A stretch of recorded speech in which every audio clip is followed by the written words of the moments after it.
હું તેજસ દેસાઈ આગળ પ્રૂનિંગની વાત કરેલી હતી. હવે આંબાને કે બીજા કોઈ પણ જાતના પ્લાન્ટને, ફ્રૂટ પ્લાન્ટ હોય કે બીજા કોઈ પ્લાન્ટ હોય, એને કેનોપી વ્યવસ્થિત બનાવવી હોય તો એના માટે પ્રૂનિંગ કરવું જરૂરી છે. અને આ પ્રૂનિંગ એટલા માટે જ કરીએ છીએ.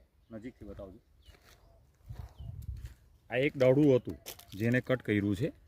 હવે અહીંયાથી ઉપરથી જ્યારે કટ કરીએ ને ત્યારે દરેક આ પાનની સાથે અંદર એની એક આંખ હોય છે. તો એની અંદરથી અલગ અલગ બીજી શાખા નીકળશે, બીજી ડાળીઓ નીકળશે. હવે અહીંયાથી જ્યારે રાઉન્ડ શેપ થશે, 4 થી 5 નીકળે એટલે અહીંયાથી જ ગોળાકારમાં ચાલે. આ એ જ પ્રમાણે સેમ અહીંયા જોઈ શકાય, આ વેલાની જેમ ડાળી ચાલે છે. હવે આ એના પોતાના પગ પર વજન લઈને ઊભું રહે એ કન્ડિશનમાં નથી. તો આને આપણે કમ્પલસરી કટિંગ કરવું પડે તો જ આ વ્યવસ્થિત આકાર લઈ અને વ્યવસ્થિત એની કેનોપી મેનેજ થાય. એટલે આપણે છત્રી આકારની કેનોપી કરવાની છે, એટલે એક્સ્ટ્રા ડાળાને કમ્પલસરી આપણે કટ કરવી પડે. તો એની અંદર અહીંયા ફરીથી અહીંયા કટ કરીશ. હવે કટિંગ બે રીતે થાય. એક તો આ જે વચ્ચે એની ગાંઠ છે, તો ગાંઠની ઉપર જનરલી 4 થી 5 પાન હોય, એટલે એની ઉપરથી એની આંખમાંથી બીજી ડાળીઓ નીકળતી હોય. પણ મારે જ્યારે એની કેનોપી મજબૂત કરવી હોય ત્યારે હું એની ગાંઠથી નીચેથી ભાગેથી હું કટ કરીશ. એટલે એના જે દરેકે દરેક પાન છે એની અંદર પણ એની એક આંખ હોય, તો ત્યાંથી ડાળી નીકળે એટલે ડાળી છૂટી છૂટી નીકળે. જ્યારે આ ગાંઠની ઉપરથી કટ કરવામાં આવે ને ત્યારે એક જ જગ્યા પરથી 4 થી 5 ડાળીઓ નીકળે. તો જેના કારણે પ્રોબ્લેમ એ થાય કે આ ડાળીઓ બધી એકસાથે નીકળવાના કારણે ડાળી ફરી પાછી એક બાજુ નમી જાય છે. એટલે આપણે જનરલી જ્યારે કેનોપી મેનેજ કરતા હોય ને ત્યારે ગાંઠથી નીચેની સાઈડથી બને ત્યાં સુધી કટ કરવું જોઈએ.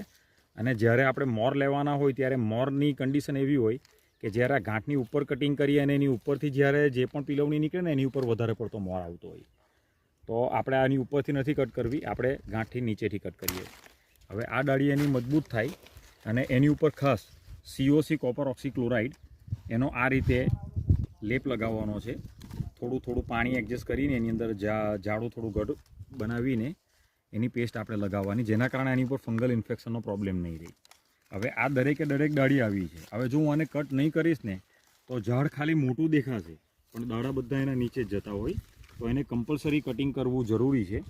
અને આ રીતે જ હું એને કટ કરી રહ્યો છું. અને આ COC એની ઉપર લગાવતા જઈશું.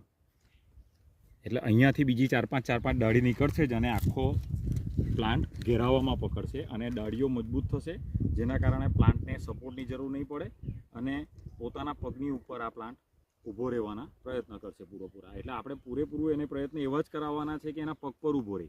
સપોર્ટ જ્યારે પણ એને